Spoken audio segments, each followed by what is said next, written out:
Querido, nós estamos numa campanha, né? O tema é removendo a iniquidade das nossas gerações. Então, aquelas iniquidades que muitas vezes vêm de outras gerações e vai permanecendo na nossa, e se eu não quebrar isso, vai ficar também para os meus descendentes, para os meus filhos, para os meus netos. Então, Deus quer quebrar cadeias, Deus quer quebrar vínculos, Deus não quer que a gente viva assim, tá bom? E até sexta-feira, agora que passou, nós fizemos jejum, 15 dias. Mas a partir de amanhã, nós vamos fazer uma separação. E essa semana, de segunda a sexta, porque não é final de semana, vai ser separação de carne. Você vai ver bife voando, tá? Nós já fizemos muito esse jejum na igreja, né, pastora? Fazíamos o jejum de Daniel, e aí a gente via a carne voando, o bife, assim.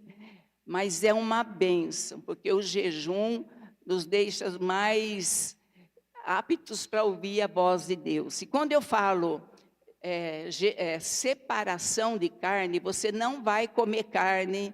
E também tem os derivados de carne, salsicha, presunto, linguiça. Também tem o peixe, também tem o frango. Então, a separação é tudo que é carne. Não é difícil. Compra mandioca, compra carne, compra abobrinha, né, pastor Elaine? Carne não! Você vê como a carne está na vida da gente? Olha aí! A gente trocava receita quando a gente fazia esses jejuns prolongados, né, de Daniel, 21 dias. Mas nós também temos uma notícia boa. Daniel, quando terminou o jejum dele, só comendo legumes, disse que ele estava muito mais bonito, em forma. Então também pensa nisso. Eu estou brincando, mas agora nossa separação de segunda a sexta é sobre a carne e seus derivados, tá bom? Quem fez jejum nessa campanha, nesses 15 dias passados? Querido, se você quer algo do Senhor, nós precisamos fazer a nossa parte também, tá bom? Então, nós estamos lutando contra o inimigo poderoso, sim, que está furioso. E quanto mais você avança para se ver livres de determinadas coisas da sua vida, mais ele fica furioso, porque ele quer ficar dominando a nossa vida. Então, a partir de amanhã, durante essa semana, nós vamos nos separar da carne, tá bom? Então, come legumes, bastante legumes, vai ser uma bênção. E eu queria que você colocasse de pé e abrisse no livro de 2 Crônicas.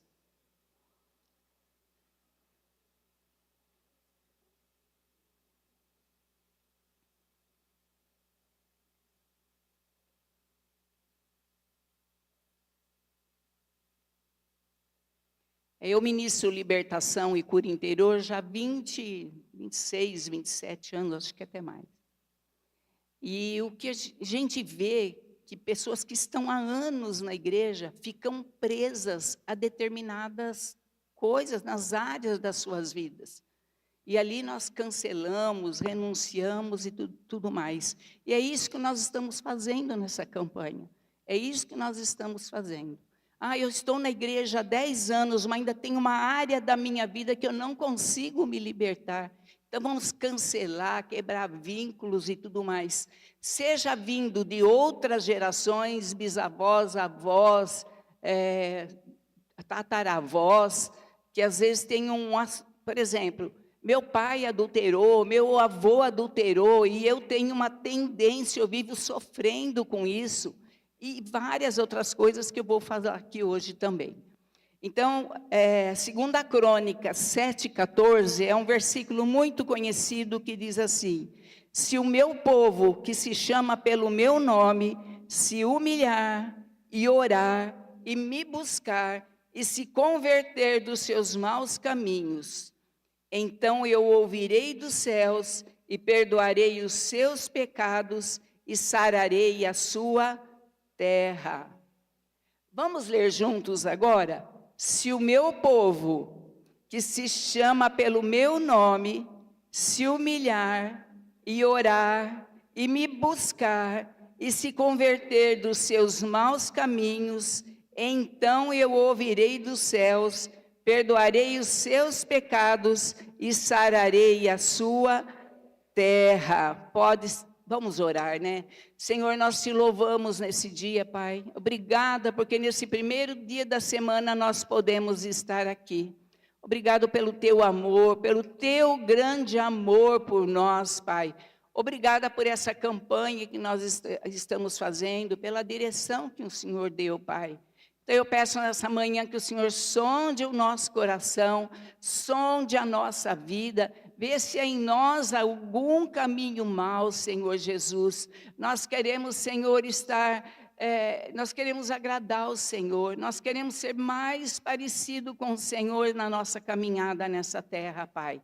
Eu amarro e paraliso toda a obra das trevas, tudo aquilo que quer entrar nesse lugar para roubar, vai embora. Nós ordenamos no poder e autoridade do nome do Senhor, que esse lugar, Senhor, a tua glória se manifeste nesse lugar, que os seus anjos estejam passeando nesse lugar, papai, que todo sono, Senhor, toda revolta interior, Senhor, saia agora em nome de Jesus. Amém, queridos. Pode se assentar, tá bom? Nós lemos esse versículo aqui e nós vemos que toda promessa de Deus, nós precisamos, toda promessa de Deus, ela está ligada, condicionada à obediência. Quando o Senhor fala assim, orai sem cessar, batei e receberá, e abrir-vos-á. Então, toda a promessa de Deus está condicionada à obediência e a princípios. E se eu obedecer isso, nós sabemos que as bênçãos do Senhor vêm sobre nós. Nós estamos numa campanha e hoje eu vou falar sobre arrependimento. É um tema que Deus deu propósito na organização dessa campanha. E arrependimento, querida, começa lá no primeiro dia que nós aceitamos Jesus, né? Senhor, eu me arrependo dos meus pecados, Senhor, me perdoa. Mas nós vamos ver mais coisas sobre arrependimento hoje. Então, a palavrinha arrependimento, ela é metanoia, é mudança de coração e mudança de mente, é transformação, é tornar-se semelhante a outrem. E no contexto bíblico, é tornar-se semelhante a Jesus.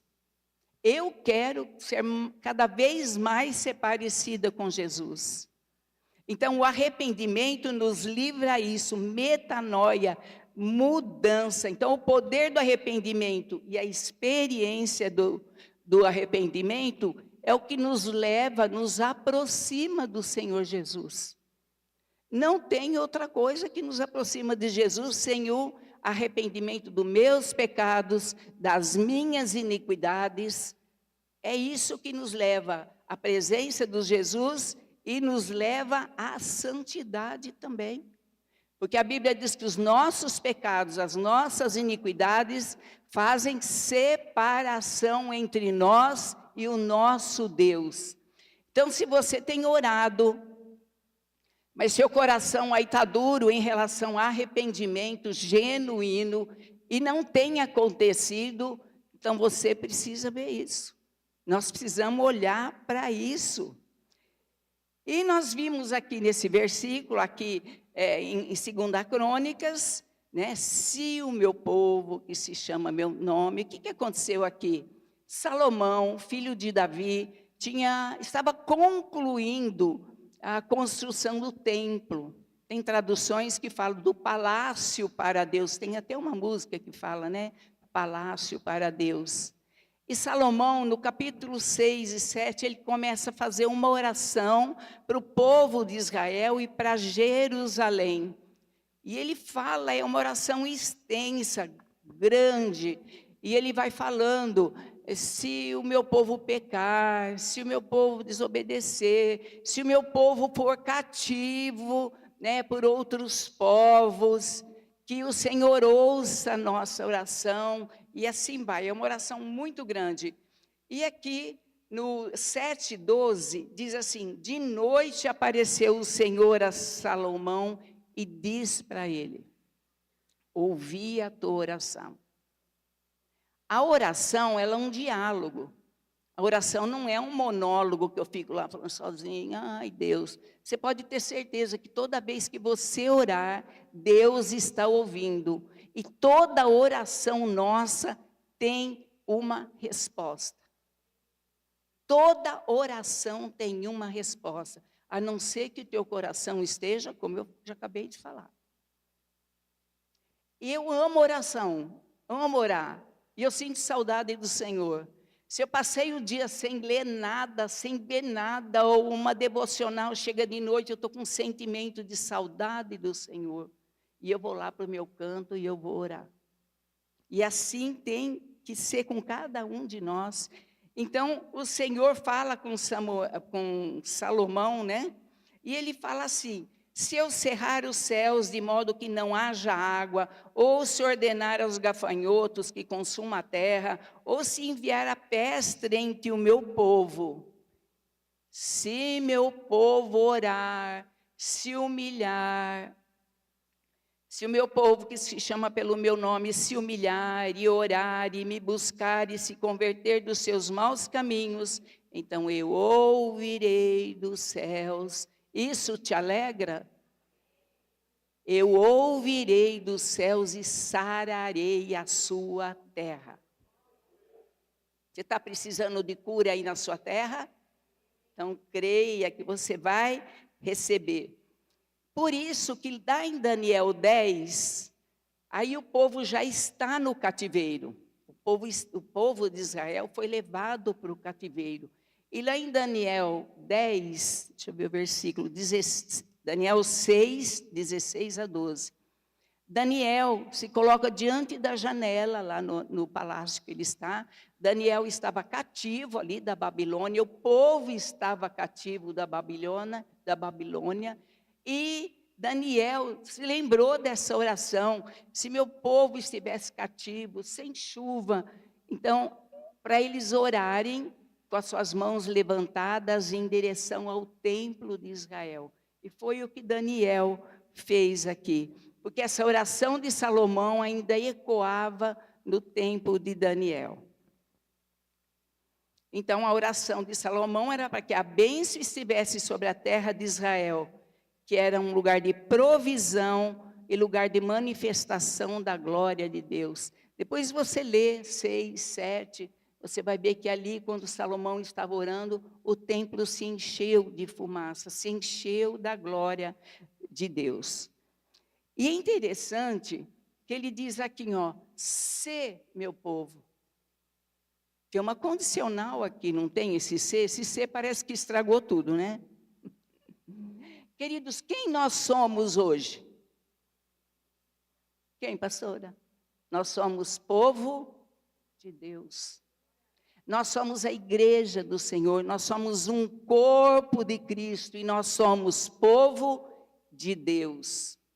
Se o meu povo, então somos povo de Deus, Ele é a nossa identidade, Ele é o meu Pai. Então, apesar dos pecados, das iniquidades, nós somos o povo de Deus. Apesar dos fracassos, das quedas, nós somos filhos de Deus. E o Senhor está procurando cada um de nós, Ele não desiste de nós, e Ele está procurando o seu povo para um tempo de restauração.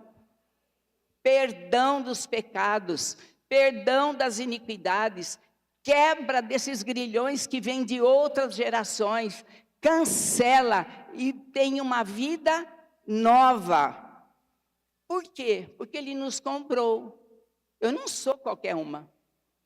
Eu fui comprada pelo sangue, pelo poder. Eu fui comprada por um preço, pelo preço da morte de Jesus na cruz.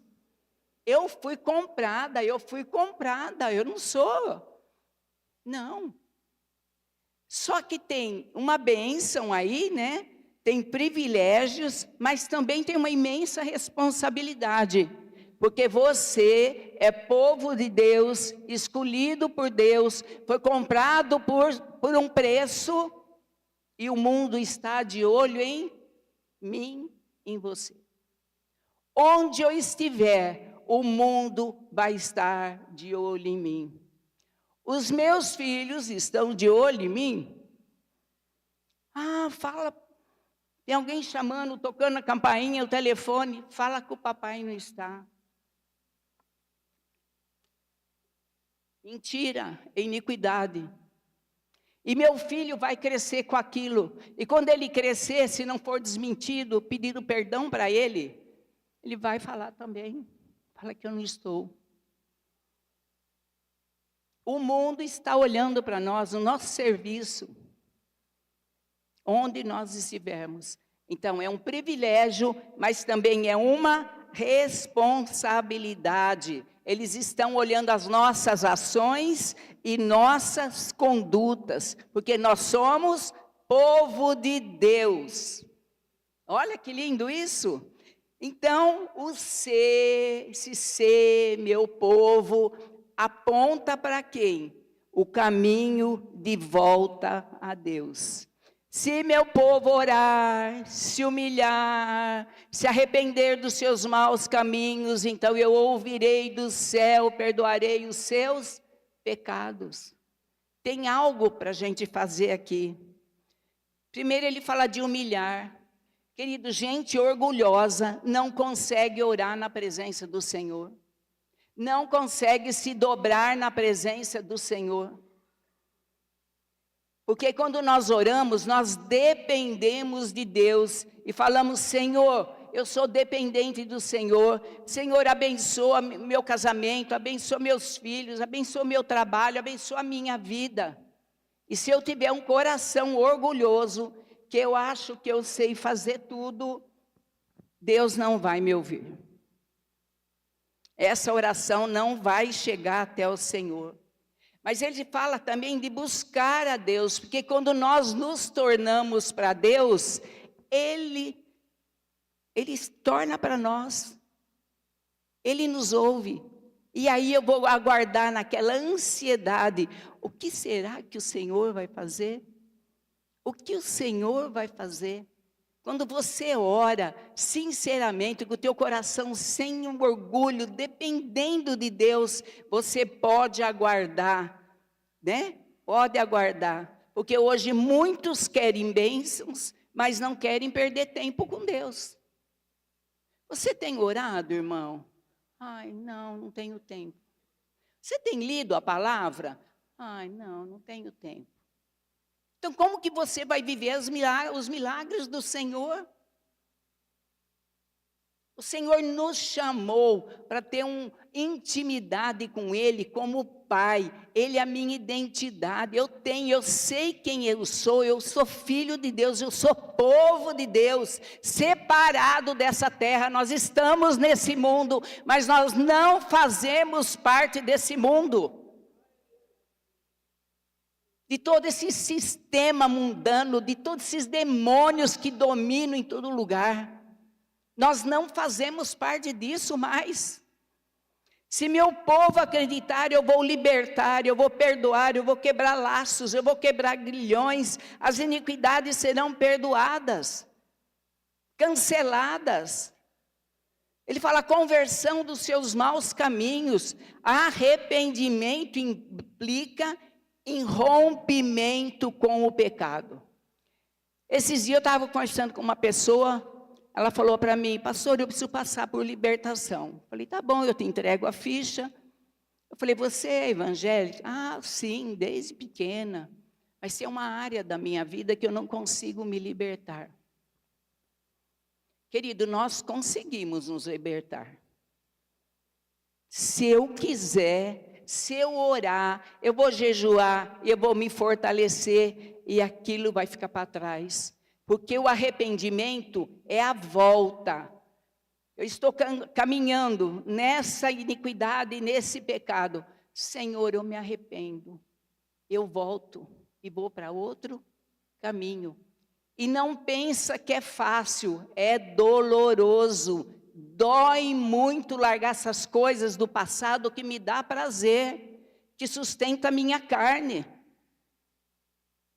Em vez de orar, eu vou ver a novela Renascer, cheio de demônio, morto voltando. Eu dou uma olhada em tudo para saber do que eu estou falando. Aí os demônios entram dentro da minha casa. Aí começa a confusão e eu não sei o que é. Então, rompimento com o pecado, com as práticas mundanas precisam ser abandonadas. Ídolos do coração precisam ser lançados fora.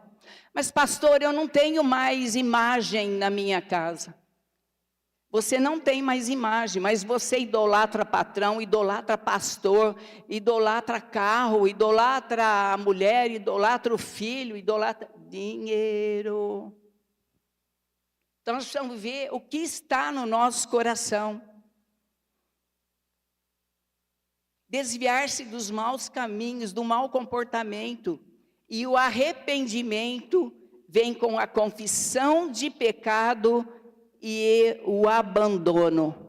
Se eu me arrependo, eu até posso me arrepender. Ai, Senhor, me perdoe, eu pequei. Mas não tiver mudança, é emocionalismo, é emoção, é lágrima de jacaré. Minha mãe falava, ih, essa lágrima de crocodilo aí. É lágrima de crocodilo, você sabia? Aí daí eu até fico bem uns 3 dias, mas daí eu pego e começo tudo de novo. A tela está aqui na minha frente, né? Tchum, tchum, aí eu vou lá. Vou sujar os meus olhos, vou sujar os meus ouvidos. Quando eu sou templo do Espírito Santo e a glória de Deus precisa estar dentro da minha vida. O Salmo 139, não precisa procurar, ele vai pôr para mim aqui. 23 e 24 fala assim: sonda-me, ó Deus, e conhece o meu coração. Prova-me, conhece os meus pensamentos. Vê se há em mim algum caminho mau e guia-me pelo caminho eterno. Fazer essa oração, Senhor, sonda meu coração e mostra o que está errado no meu coração, na minha vida. E aí o Senhor, que Deus promete, em primeiro lugar, é tudo nesse versículo, ouvir-nos. Nosso clamor será ouvido e nossas orações respondidas.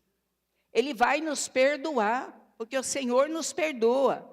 Mas Deus só perdoa aqueles que se arrependem e deixa, abandona o pecado. E Ele sara a nossa terra. A nossa vida precisa de cura. A nossa família precisa de cura. A nossa igreja como corpo precisa de cura. E só vem através de arrependimento e oração. E às vezes a gente acusa aquele irmãozinho lá, meu Deus, aquele lá não tem nem jeito, né? Quando eu tinha que orar por ele, até ele se arrepender e mudar de direção. Porque se eu não tenho amor também é iniquidade. Geralmente a gente pensa em pecado como matou, roubou, coisas grandes, mas não é isso. Então, o arrependimento é a volta à presença de Deus e à santidade. E se eu volto arrependida, é porque eu tenho saudade do meu Pai. Eu quero ficar pertinho dEle.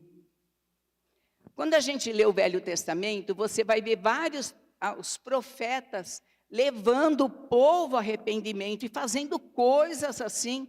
Parece que Isaías, ele andou com o dorso dele nu, parece que 3 anos, para que o povo visse e entendesse arrependimento.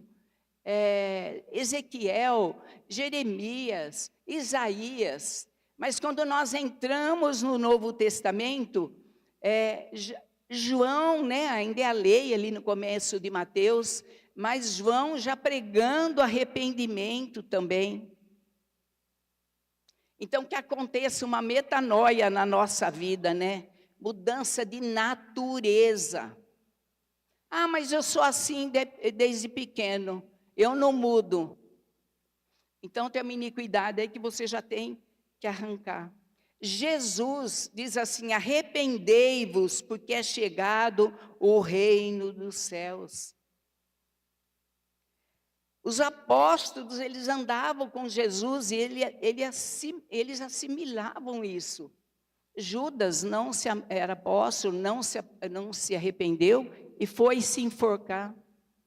Mas Pedro, fazendo um discurso lá em Atos 3:19, ele fala assim: arrependei-vos, pois, e convertei-vos, para serem cancelados os vossos pecados, a fim que da presença do Senhor venha tempo de refrigério. Essa palavrinha refrigério é restauração. Provérbios 28:13, aquele que encobre as suas transgressões jamais prosperará. Aqueles que encobrem as suas transgressões jamais prosperará, mas o que as confessa e deixa alcançará a misericórdia. Tem muitos versículos. Aquele que confessa, arrependimento. Aquele que deixa, posicionamento. Então, arrependimento sem mudança é emocionalismo. E muitos se arrependem, choram, depois voltam lá e continuam do mesmo jeito. Então, nós estamos numa campanha.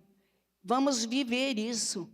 Porque se você vier aqui ouvir e não fizer nada, até sobre as que já passaram, começou com a pastora Adriana ministrando, o apóstolo, não vai acontecer nada, gente. Vai ficar aqui, ó. Se não descer aqui, não vai adiantar nada. Eu posso até pensar, nossa, é errado o que eu estou fazendo. É errado o que eu estou fazendo. Eu até me posiciono. Eu estou errado. Mas eu não me arrependo, querida. É algo de dentro para fora. É uma transformação. Nada acontece. Eu quero que você abra lá em 1 João comigo. Lá antes de Apocalipse. 1 João 3, versículo 4.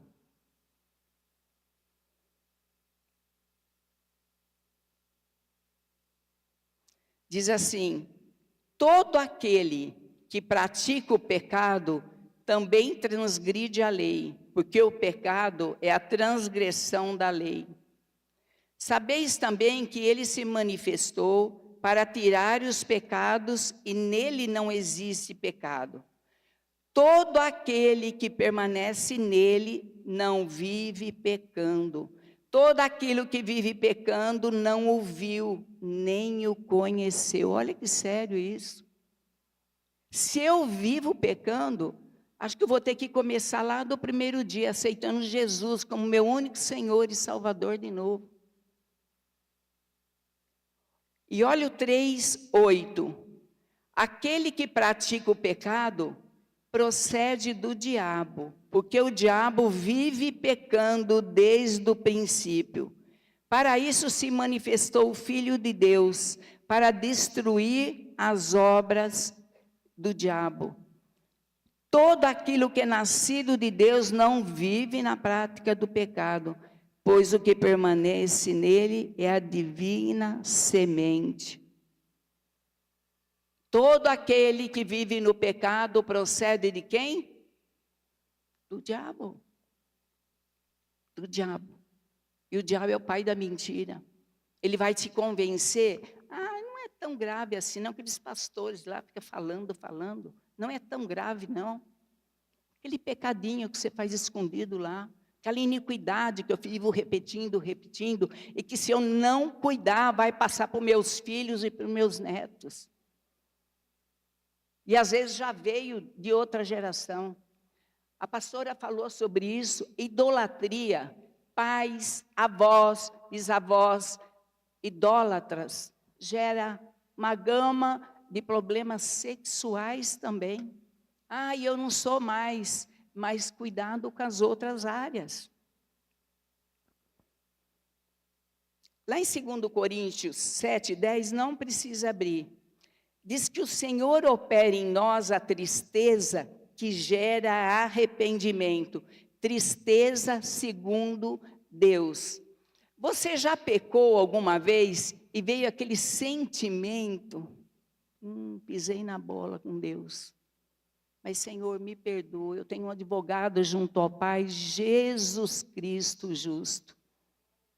Porque Deus sabe que nós estamos caminhando nesse mundo, em direção à nossa Canaã celestial. Um dia nós estaremos com o Senhor Jesus.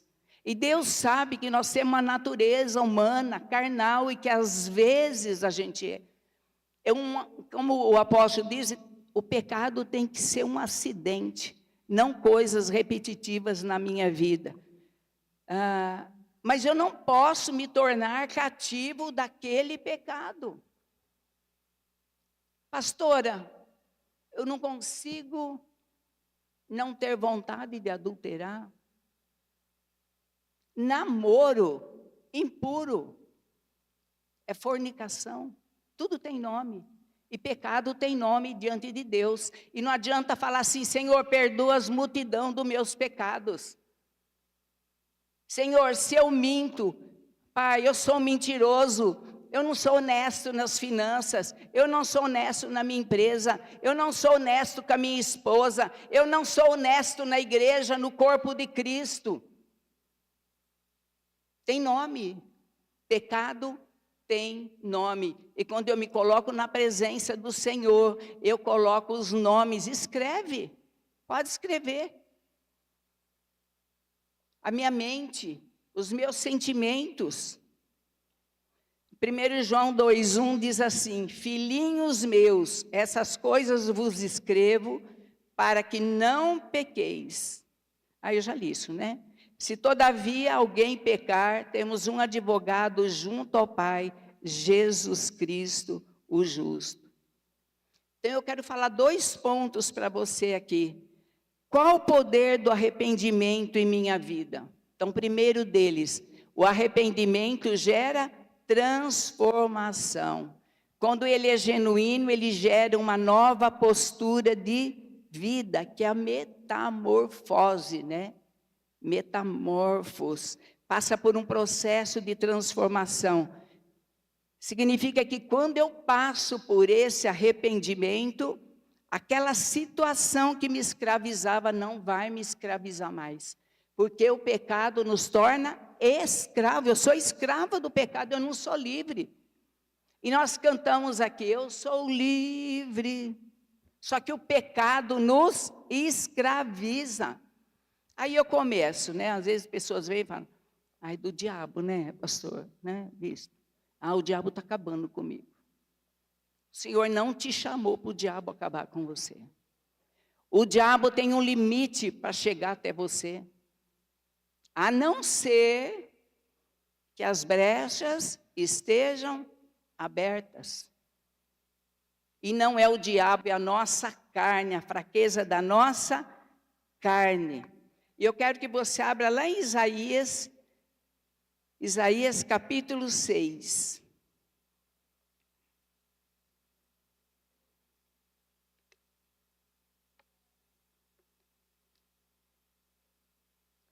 Isaías capítulo 6, eu vou ler só alguns versículos com vocês. No ano da morte, aqui fala da visão de Isaías e o seu chamamento. No ano da morte do rei Uzias, eu vi o Senhor assentado sobre um alto e sublime trono, e as abas de suas vestes enchiam o templo. Serafins estavam por cima dele, cada um tinha 6 asas, com 2 cobria o rosto, com 2 cobria os pés e com 2 voava. clamavam uns para os outros, dizendo: Santo, Santo, Santo é o Senhor dos exércitos. Toda a terra está cheia. Santo, Santo, Santo é o Senhor dos exércitos. Toda a terra está cheia da sua glória.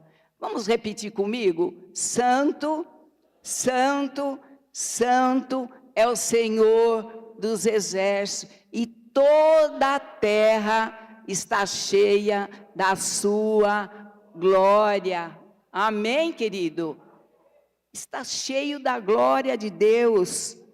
E as bases do limiar se moveram, e a voz que clamava, se moveram à voz que clamava, e a casa se encheu de fumaça.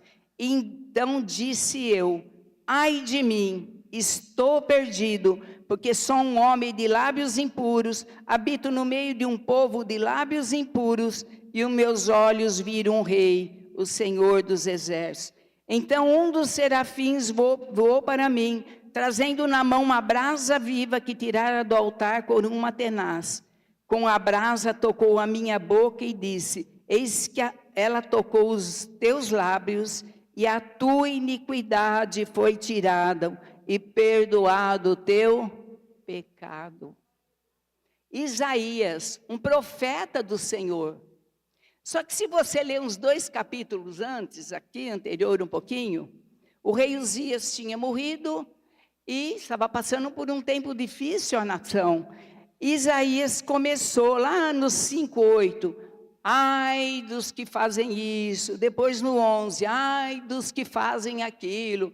E vai, ai dos que puxam. Ai dos que se... E vai, por umas 5 vezes. Ele estava olhando o pecado dos outros. O que os outros estavam falando. Só que de repente ele teve uma visão com Deus. Ele viu serafins. Serafins quer dizer ardentes. É como fogo. Os anjos que vivem no céu cantando santo, santo, santo. Em todo o tempo tem anjos cantando ante o trono do Senhor. E um dia nós vamos estar lá cantando e louvando também. E aí um anjo tocou nos lábios dele, e ele falou: ai de mim, ai, porque eu sou pecador, eu tenho lábios impuros, e quando meus lábios são impuros, está cheio o meu coração de impureza, porque a boca fala o que está cheio o coração. A boca só fala o que está cheio o coração, e ele fala: ai de mim, estou perdido, porque sou homem de lábios impuros, habito no meio de um povo, de lábios impuros, e tive uma visão com Deus.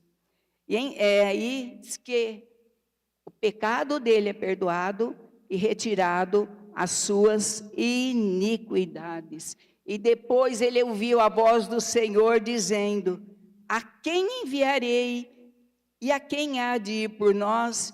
Disse eu: eis-me aqui, envia-me a mim. Você acha que o teu ministério está parado? Puxa, não vai para frente? Eu até oro, me esforço. Só quando Isaías teve um encontro com o Senhor verdadeiro, o Senhor confirmou o chamado de Isaías. Você está entendendo? Como profeta. Foi aí ele falou: eis-me aqui. Pronto. Depois de que ele viu o Senhor, ele viu a glória dele. Ele orou, ele estava junto, ele chegou junto, se arrependeu de tudo. Ele só via as coisas erradas dos outros. E a gente é doido para isso, A gente vê coisa errada na vida de todo mundo. Mas eu não procuro a presença do Senhor. Então, se você quer ver aí o seu ministério crescer, você corra para a presença do Senhor. E o arrependimento, ele é doloroso. Ai de mim. Ai de mim. E aí ele viu o que o Senhor, e aí ele ouviu o que o Senhor queria dele. E foi aí que começou o ministério de profeta, de falar com o povo, de Isaías. Mas o arrependimento cria uma nova oportunidade e novos começos, né? O arrependimento, quando eu arrependo dos meus pecados, da minha iniquidade, começa a ter um recomeço aí.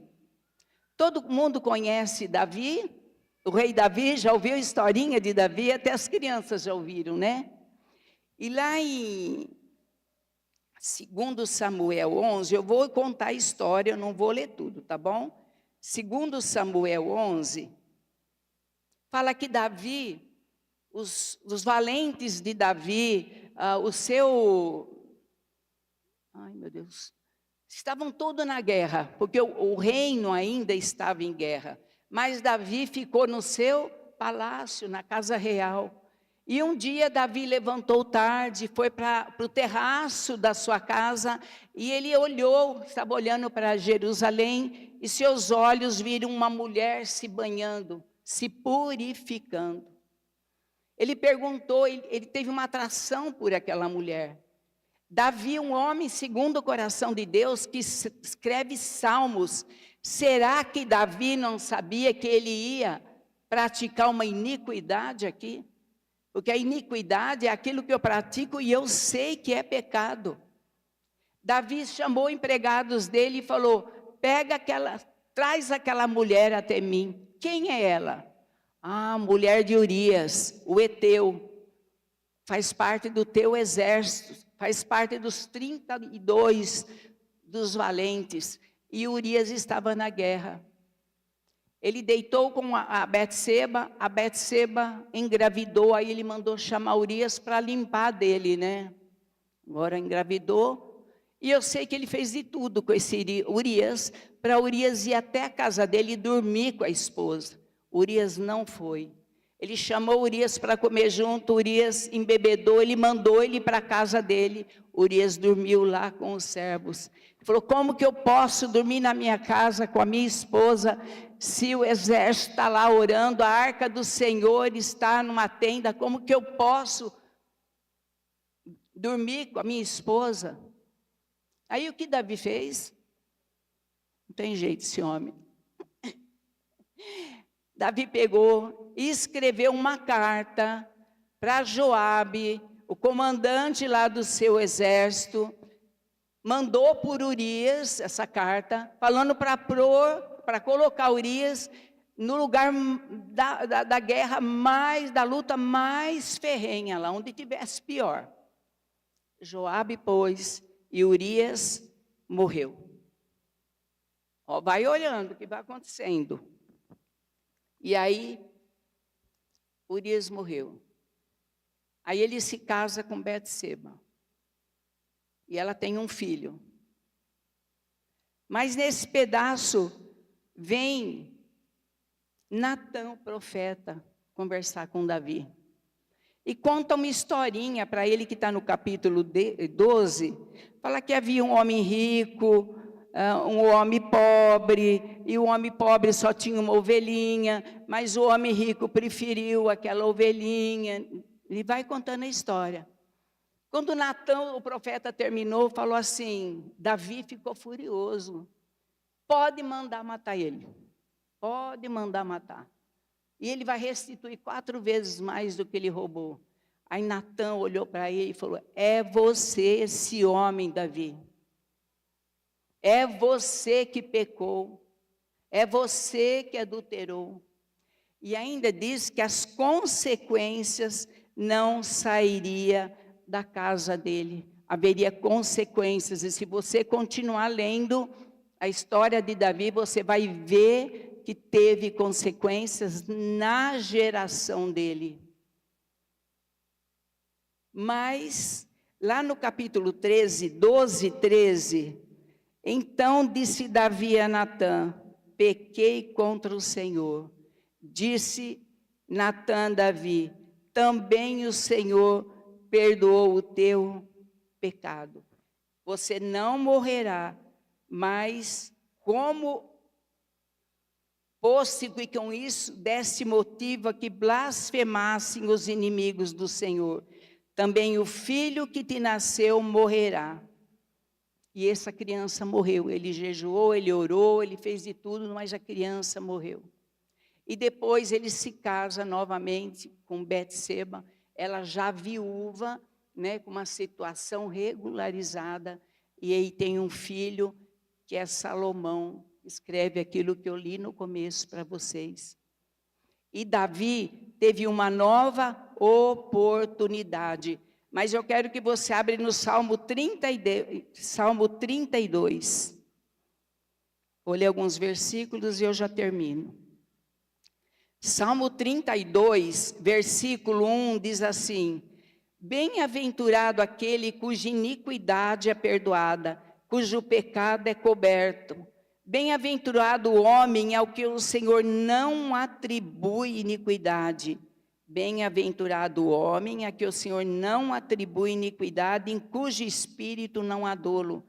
Enquanto calei os meus pecados, envelheceram os meus ossos, pelos meus constantes gemidos todo dia, porque a tua mão pesava dia e noite sobre mim, e o meu vigor se tornou em sequidão de estio. Mas no 5 ele diz assim: confessei-te o meu pecado, e a minha iniquidade não mais ocultei. Davi escreveu esse salmo quando eles estavam passando por esse tempo de pecado, escondendo o pecado. Parece que não, mas o pecado traz um peso. E olha o que ele coloca aqui, diz que os ossos dele parecia que tinha envelhecido. Provavelmente ele tinha dor em tudo. O pecado faz isso com a gente. Então, querido, eu não vou perguntar para você qual a área mais fraca na tua vida. Você sabe, porque o Espírito Santo te constrange quando você peca. Se tem coisas que veio de outras gerações, você aceitou Jesus. E lá em Gálatas fala que toda maldição foi cancelada. Só que você tem que orar agora sobre isso. Senhor, eu me arrependo, eu peço perdão, eu cancelo essa maldição da minha vida, em nome de Jesus. Você quer que o teu ministério cresça, que você cresça individualmente, como corpo, como família? Muda isso. Eu estava lendo algum tempo atrás, não foi agora, uma esposa de pastor, e não é qualquer esposa de pastor, foi se aconselhar com outro pastor, falando que o marido dela vivia na pornografia. Eu acho que é o pastor Cláudio Duarte que contou isso. Demorava para ir deitar. Estou dando um exemplo. Isso precisa tirar de dentro da nossa casa, são demônios. A pornografia, depois que dá droga, aí, que eu não usei droga, é o que mais vicia. Mentira. Não é honesto com os outros, não paga os outros. Faz até, não, vou lá, até assina, né? Compromisso. Aí some. Eu entrego em 30 dias, aí já faz 100 dias, nem apareceu. Eu estou falando de crente, não estou falando do mundo. O mundo é natural isso. Precisa haver mudança. Jesus está voltando. Vocês viram o fogo ontem? Jesus está voltando. Eu nunca vi. Na minha idade, eu nunca vi uma coisa daquela. Né? Horrível. Jesus está voltando e nós precisamos estar prontos para a volta de Jesus. João Batista disse a respeito de Jesus: eis o Cordeiro de Deus que tira o pecado do mundo. Aquele que confessa os seus pecados e deixa, alcança misericórdia. Amém, querido? Eu vou dar um tempinho para você aí no seu lugar. Abaixa a tua cabeça. Fecha os seus olhos. Julgar o outro, falar mal do outro. Não ser honesto. Dá nome. Fala, Senhor, eu tenho um coração duro. Senhor, os meus olhos são sujos, os meus ouvidos são sujos, eu gosto de ouvir coisa, piada, palavrão. Tudo isso é iniquidade. E se não for cortado, vai para as nossas gerações.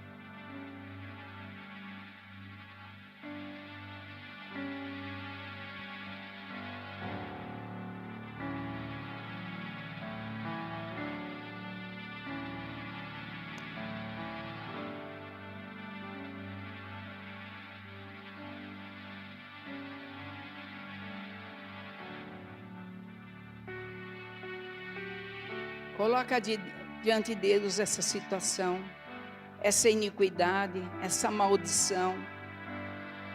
Se arrepende verdadeiramente e fala: Senhor, me perdoa.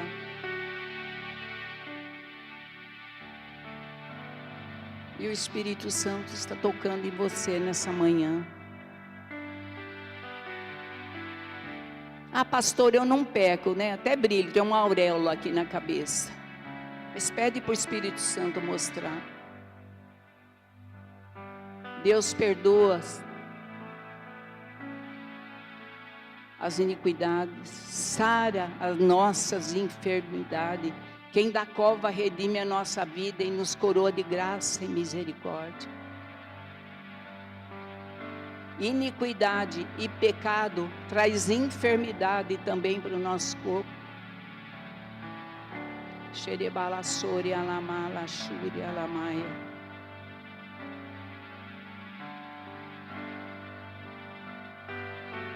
Idolatria, pecados sexuais, mentiras, fornicação, adultério, jogos de azar, pornografia, palavrão, desonestidade.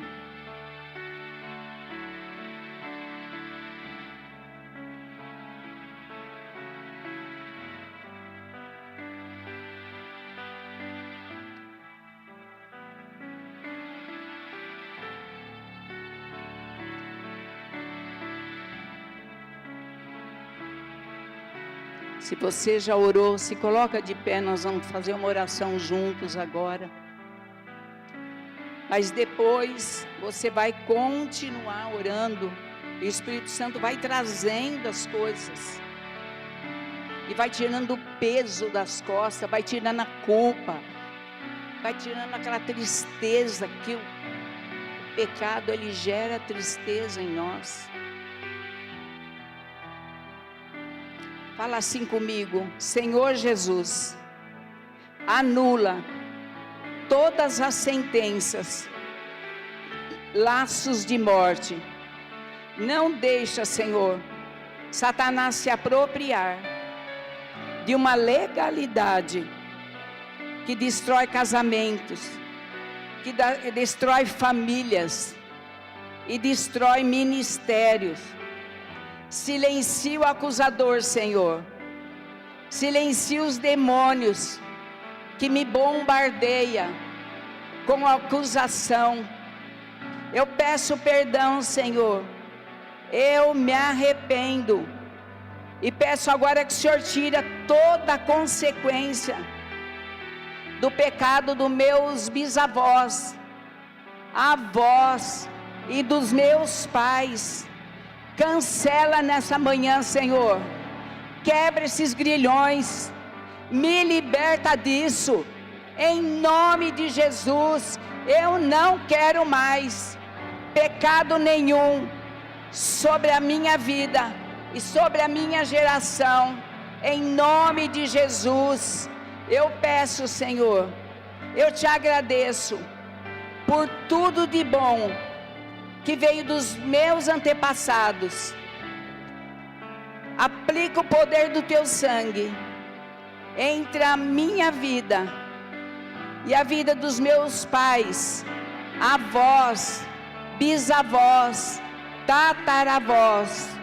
Eu coloco o sangue de Jesus entre a minha geração e a minha vida.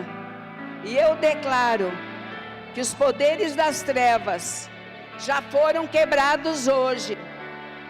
E eu comando hoje, eu dou o comando, que esses demônios vão embora, em nome de Jesus. E eu me declaro livre, e declaro a minha geração livre e abençoada. Meus filhos, os meus netos farão diferença nessa terra, serão luz nessa terra.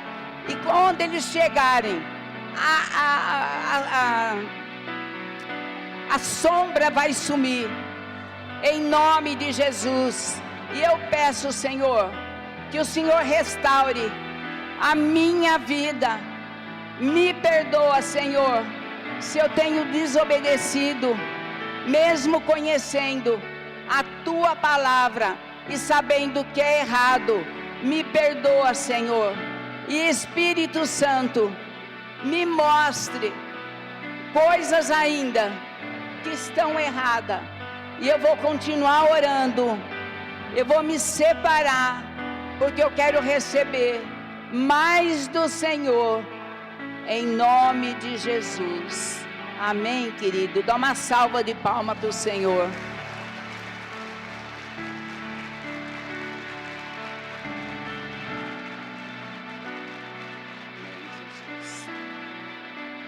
É assim que você vai orar.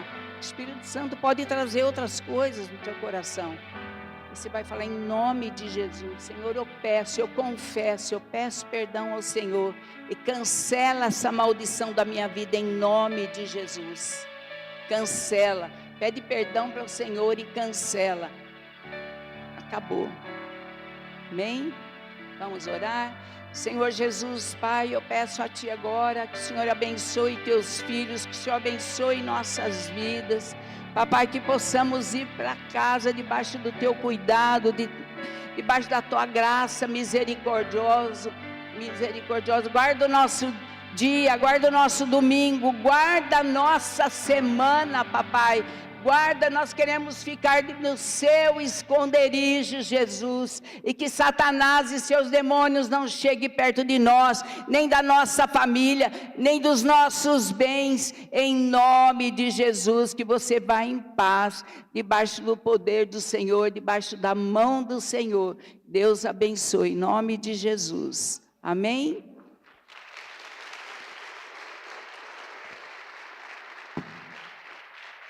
Se você ficou com alguma dúvida ou precisa de alguma oração, vem aqui para frente, tá bom?